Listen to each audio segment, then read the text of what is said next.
Hey, what's up? I am not ashamed to admit to you guys that I just spent the last week on a cruise ship, and it was fun.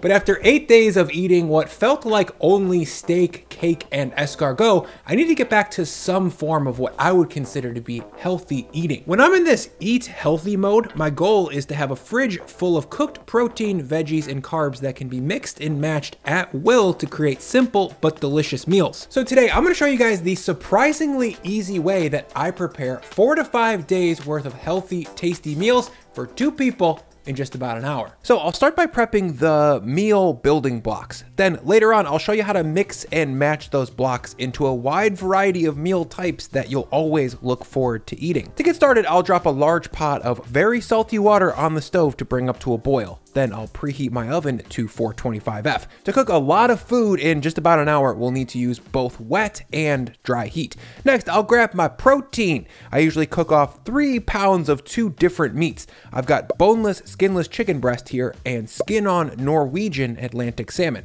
I chose these 2 meats specifically because I can cook a huge volume of them at once with the simplest, dumbest method available: a hot oven. To prep the chicken, I'll lay it out onto a sheet tray lined with parchment paper, and then I'll hit the top side with salt and black pepper. I do this right on the sheet tray and not in a bowl to minimize the dishes that I'm using as much as possible. Next, I'll salt and pepper the top side of the salmon as well. I'm not going to spend any time cutting off the skin before I bake it because it's actually super easy to peel off once it's cooked and cooled down. Once my proteins are all salted up, I'll load both sheet trays into the oven and bake them at 425F for about 20 minutes. While those cook, let's talk about the veggies. This week, I've got 2 heads of broccoli. Those are always in the mix. Then I've got a sack of Brussels sprouts, or about a pound's worth. I've got a 1.5 pounds of thick cut carrots, and then 2 large bunches of curly kale, or Swiss chard would also work. This should be enough veggies for about 2 cups per person per day, split between lunch and dinner. Now to prep these veggies, I'll just cut all 4 of them into bite-sized chunks. There's no art and science to this, just cut them into pieces that you would enjoy eating. I will mention though, the curly kale does need to get kind of sliced once you get towards the stem end. The stems are fibrous, and if they're not cut thin, they won't get tender when we blanch them. In total, cleaning and cutting these veggies down should have taken about 10 to 15 minutes. So once we've got them cut up, it'll be just about time to check back on my baking meats. I'm looking to cook this salmon to a lower temperature than the chicken, so I'll check that one first. As you can see, these are looking pretty tasty, and the temperature is somewhere between 130 and 140. That's the textural sweet spot for farmed salmon, in my opinion. You can go higher, but definitely don't go lower. The salmon will be pretty mushy below 130. The temp is all good here, so I'll set those aside and then grab my chicken about 5 minutes later. The temp that I'm looking for here is over 150, below 160. Normally, baking chicken breast is a horrible way to cook it, but that's because people cook it to like 190F, and the meat just can't deal with that. Pulling it out of the oven at 150F leads to a much juicier result. And yes, it is food safe so long as it stays at 150 for at least 2 minutes. Next, I'll just scoop these meats over into some storage containers, then I'll load them into the fridge, lid off so that they can cool down. Back at the stove, my salty water is up to a ripping boil, and time-wise, I'm somewhere around the 28-minute mark. So we'll move on to cooking the veggies. First thing down is all of my chopped up broccoli. And if you're wondering why I'm cooking this with water instead of, say, roasting or sauteing it, the answer is simple. You can cook a lot of food quickly with hot water. To get this volume of vegetables roasted or sauteed, I'd need to cook it in batches on a sheet tray or in a saute pan, and that would take a very long time, like over an hour. Cooking food with well-seasoned water is pretty underrated as long as you do it properly. Speaking of that, after about 90 seconds of cook time, I'll taste one of these florets. It should be tender but still snappy. And that's perfect. I'd say err on the side of slightly less cooked here because these are going to continue to carry over as they cool, and snappy is always better than mushy. Next, I'll drop in my carrots and boil those for 3 to 4 minutes or until they're tender and snappy, just like the broccoli. While those cook, I'm going to quickly scoop my broccoli into containers lined with paper towel and then move them over to the fridge to finish cooling down. The paper towel helps keep these veggies from being sogged up with water. That's no good. And after 3 to 4 minutes, these carrots are crossing over into that textural sweet spot, so I'll just give them a taste to confirm, and they're great. So I'll move them over to a wire rack so they can drain. From here, I'll just cook my other 2 vegetables real quick. I'll give the kale 2 minutes and the Brussels 3 to 4. Those are kind of thick. And once all my vegetables are cooked and out of the water, I'll just pack them up into Tupperwares and then throw them into the fridge with my meat and my broccoli. Next, Let's do the carbs. But first, I'm going to quickly thank Catalina Crunch for sponsoring this video. Before I could film this ad though, I needed to go to the store to restock because I ate all of the cereal that Catalina Crunch sent me. Cut to the footage of me purchasing more cereal at the store without my discount code Lagerstrom and with my own money. This isn't a fun skit for the sake of the ad. I actually can't have this cereal in the house without eating all of it. It's crunchy as the name suggests, but it also tastes really good. They make nostalgic flavors like dark chocolate, fruity, honey graham, and then my personal favorites, cinnamon toast and chocolate peanut butter. But maybe the best part about this cereal is that I can eat it guilt-free. Catalina Crunch has 0 sugar, it's high in protein and fiber, and it's made with clean ingredients. So they use monk fruit and stevia instead of fake sweeteners and artificial colors or flavors. So to get 15% off when you buy your Catalina Crunch, click the link below and use my code Lagerstrom. You get the 15% off that I mentioned, plus free shipping site-wide with a bigger discount if you subscribe. Now to make these carbs, I'll just grab my rice cooker and into the bowl of that combine 800 grams of water, 600 grams of rice, and a big ol' grip of salt. My preferred rice for meal prepping is a starchy medium grain rice because I find that it stales slower than basmati or jasmine and it reheats really well. Now I'll just hit the white rice button here and then grab a sack or about 1.5 pounds of baby potatoes.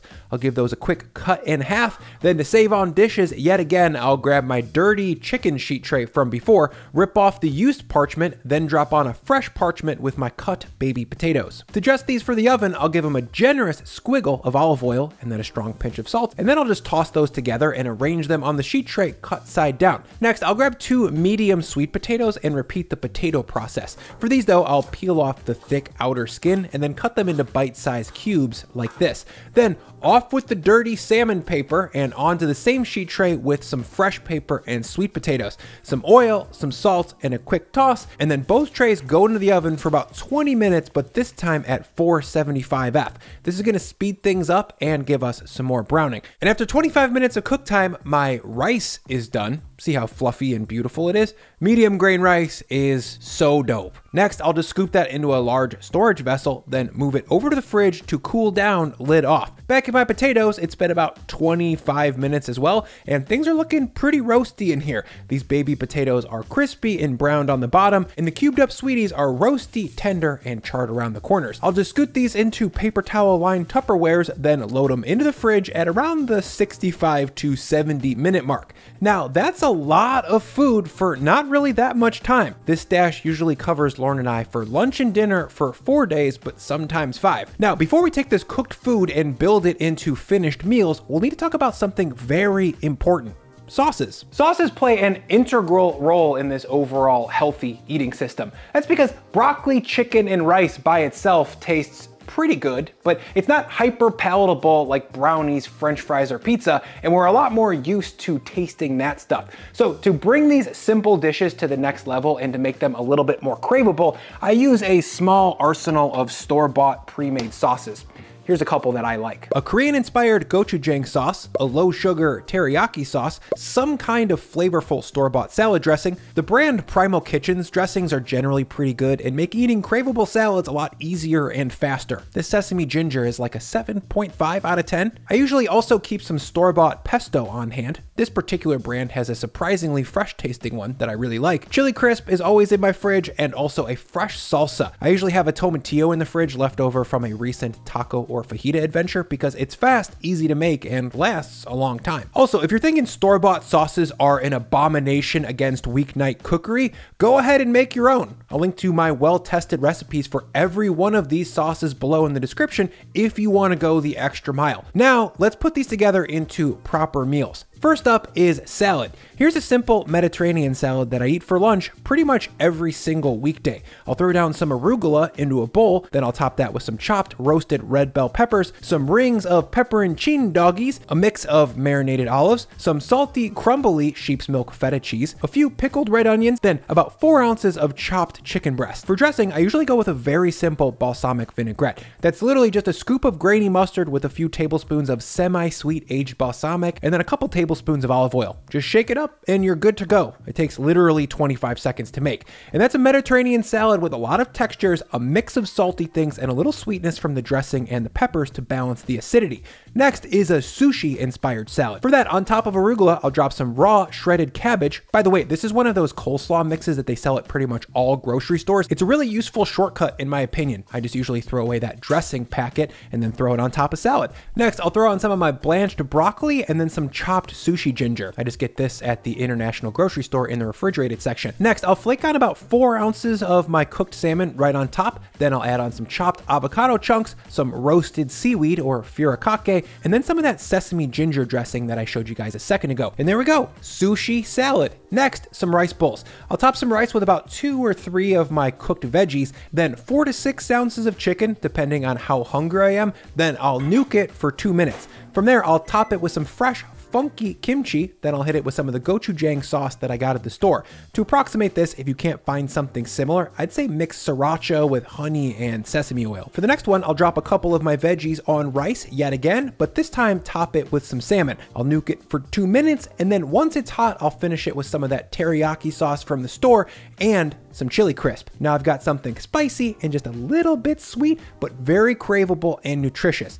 Now let's talk about some classic entree setups. How about 6 ounces of chicken breast with a 1.5 cups of broccoli and a 1.5 cups of roasted baby potatoes. Once it's hot, I'll just top it with some store-bought pesto, and if yours is looking a little thick and pasty out of the jar, just add some additional olive oil to make it a little bit saucier. Or how about some kale, salmon, and sweet potatoes with the same basil forward pesto. It's light, it's fresh, and very delicious. The pesto and sweet potato combination, by the way, is very excellent if you haven't had it before. Definitely give it a try.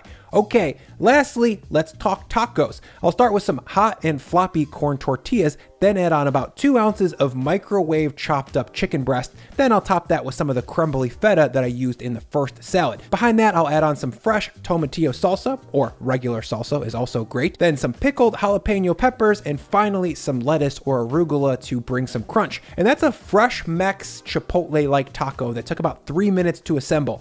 Perfect for a late Wednesday night dinner. The last taco is fish taco. I'll drop some of what I call weekday guac down first. That's just a couple of avocados that I mashed up with salt, lime juice, garlic powder, onion powder, and a little bit of chili flake. Not authentic, but tastes pretty freaking good and only takes about 2 minutes. Then I'll throw on a few ounces of heated flaked salmon, then some of that pre-chopped coleslaw mixture that I used earlier, but this time I added some salt, honey, lime juice, and olive oil. Now it's a fish taco slaw. On top of that, I'll add a little tomatillo salsa or taco sauce, and finally, if you've got them, some pickled red onions. So that's just the simple blueprint of how I eat when I'm trying to get some tasty nutrition in my life without spending a ton of time meal prepping on the weekend. This way of eating has helped me to realize that not every single weeknight needs to have a special multi-component recipe and a full dishwasher. It's a great compromise between eating for fun and just for fuel. Please let me know down below what you guys think. Is this style of eating something that you might adopt a few weeks a month? I gotta know. Now, let's eat this thing.